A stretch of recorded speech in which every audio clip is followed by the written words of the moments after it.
Annyeonghaseyo everyone. As promised, Drama Cult is back with a review of the third and the fourth episode of It's Okay to Not Be Okay.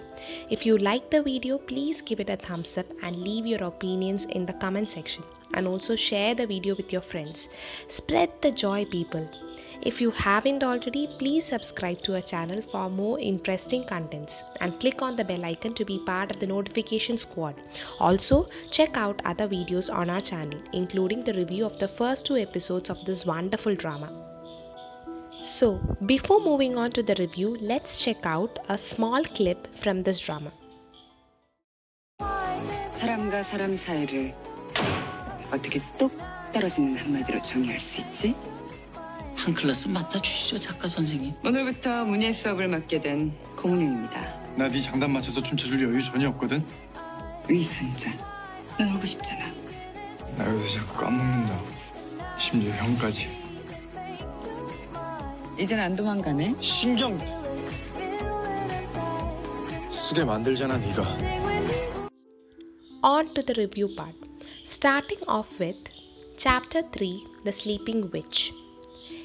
Let me start off by talking about the all-time favorite fairy tale, Sleeping Beauty. The two main characters in this tale are the princess and the witch. Drawing parallels between this episode and the fairy tale, I think there is a princess and a witch in this story as well. Princess being Moo Young and the witch being her mental illness or the memories that she has of her mother.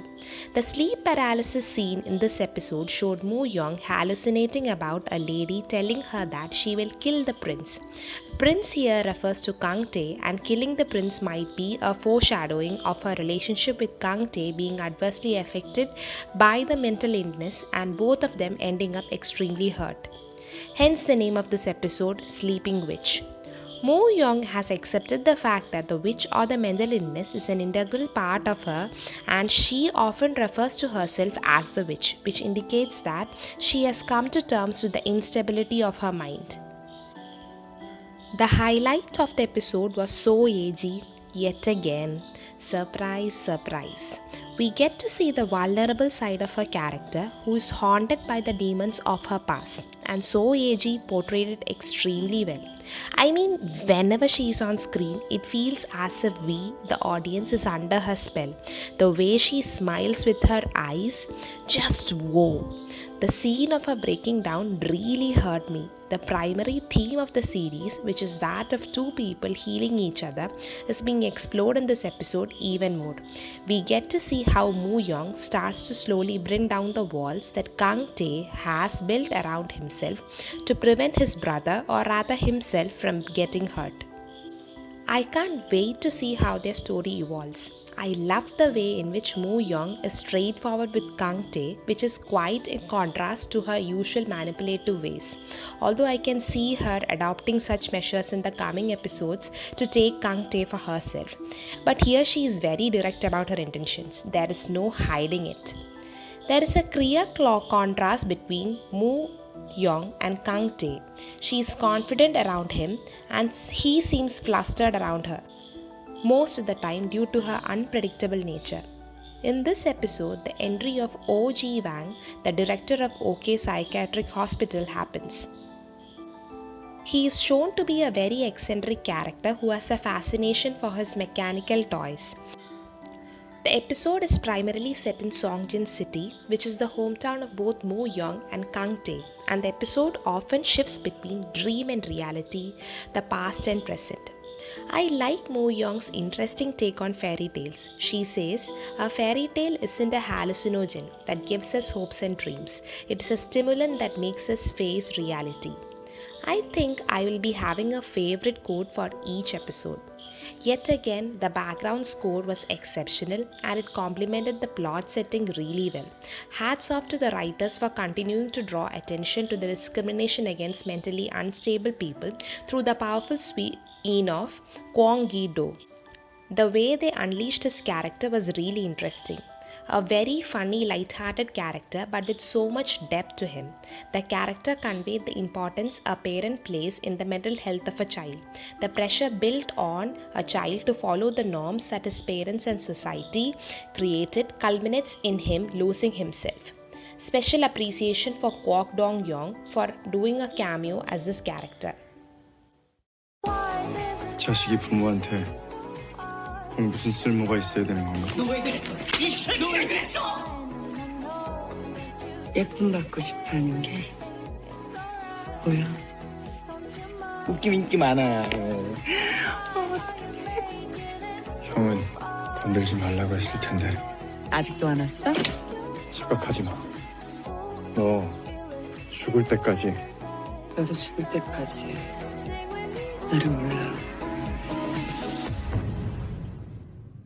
Moving on to chapter 4, Zombie Kid. The episode gets its name from the latest book written by Mo Young. It narrates the story of a kid and his mother who ultimately sacrifices herself to provide for her son's needs. The unconditional love from a mother that is expressed in the story is something that both Mo Young and Kang Tae never got to experience. So here we get to know about three kids. One is told that he was born just to take care of his brother, another is referred to as a monster who deserves to die, and the third one who is unwanted by his parents as he is useless to them. The problem that all three of them have are the consequences of the shortcomings from their parents' part in caring for them. In this episode, we get to see Kang Tae starting to open up to Moo Young, and she starts pulling at his heartstrings. She understands him even more than his own mother ever did. Even though they both strongly believe that they don't understand each other and that they are completely different from each other, we get to see that they are more similar than they are different. Both of them wants to feel loved and cared for. In the midst of all this, Mo Young does pull out some silly manipulation tactics to get Kang Tae's attention. The scene where she tries to measure the breadth of his shoulder with her fingers, hilarious. I could totally get where that was coming from. Supporting characters are mostly lovable with exceptions of a few.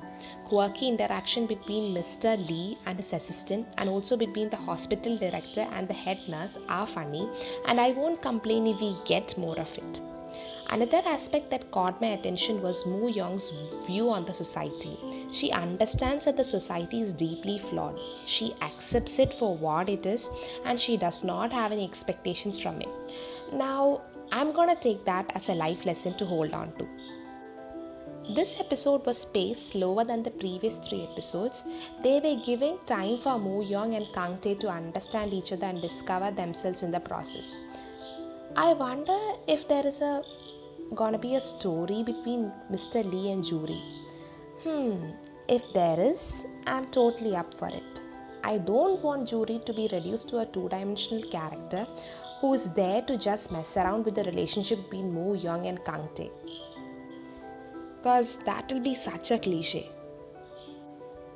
So to wrap up, just 4 episodes in, they have already dealt with autism, anxiety, antisocial personality disorder, manic disorder, sleep paralysis, and kleptomania. I can already see that this drama is going to be more educational about mental health than any other. The interesting aspect is that although the drama talks about real issues, the story is driven in a direction which is different from that which has already been explored on screen by shows of similar genre, and this is quite refreshing to watch. Now that I'm done with the review part, I am just gonna give a quick shout out to the production house of this drama, Studio Dragon, which has been associated with the dramas like The King, Eternal Monarch, Hotel Del Luna, Crash Landing on You, etc., for their beautiful sets which are indeed a feast for the viewer's eyes. So like I always say, if you liked this review, please give it a thumbs up and share the video with your friends. Give your opinions in the comment section below. Look out for the review of the next 2 episodes of the drama in the coming week. Check out our channel for other reviews and related videos. Please subscribe to our channel if you haven't already. So that's it for now. Thanks everyone for watching. Bye bye.